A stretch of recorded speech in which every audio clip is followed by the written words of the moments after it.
Hey guys, this is Laura from Purl Soho, and I'm going to show you how to work diagonal slip stitch. We use this stitch in our diagonal slip stitch blanket. This stitch pattern has a 4-row repeat. I'm going to demonstrate 2 of those rows, and in those rows you'll learn all the techniques you need to know to complete the blanket or the stitch pattern. I just want to make one note that we have 3 selvage stitches on each side here, but yeah, let's get started. First, I'm going to show you how to work row 1. Row 1 is worked across the right side of the fabric. So yeah, let's get started. The first thing I'm going to do is work my first 3 stitches, which are selvage stitches, and I'm going to slip 3 one at a time with my yarn and back. And I'm going to slip these stitches purlwise. The next thing I'm going to do is knit 1. Now I'm going to knit 2 together, and I'm going to continue knitting 2 together until I reach the last 4 stitches. Knit 2 together, and just continue knitting 2 together until there are 4 stitches remaining. At which point I'm going to slip 1 with yarn and back and knit 3.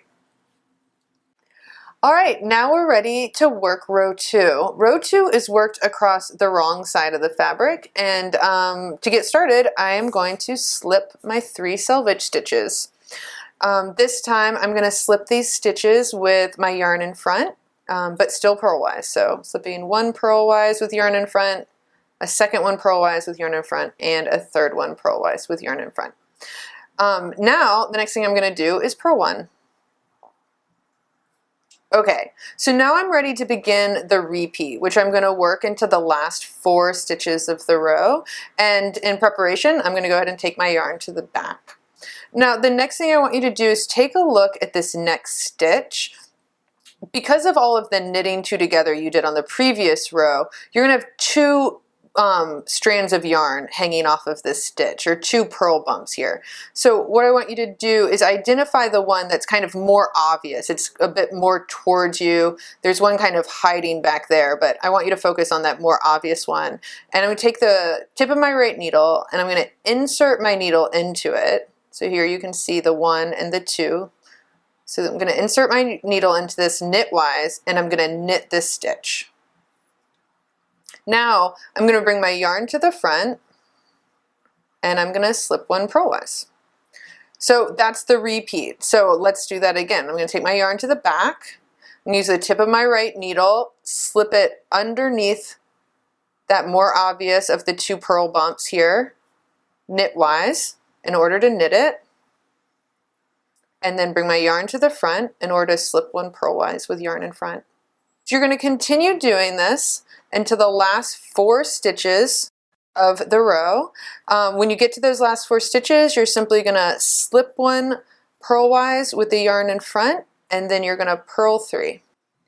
Okay, so now we are really zoomed in here, guys. I just want to make sure that you can see the purl bumps that I'm talking about. So if you take a look at this stitch on your left needle, you can see that there's 1 purl bump that's really obvious and kind of closer to you, kind of on top or in front. And then there's this other purl bump that's kind of a little snugger to the stitch, a little harder to see. So I want to make sure when you come to these stitches that you're working into this more obvious stitch that's closest to you here, right here, and that's the one you're knitting into. So here we can take a look at that one more time. Here we are again. Take a look at this stitch on the left needle. Kind of, you can almost use your thumb here to separate the 2 stitches. Make sure you see them both. Here's one, and then here's the second one here. So I want to work into that first one I touched. Once you kind of get the hang of identifying that stitch, you get really in a rhythm, and it's a lot less tedious, I promise.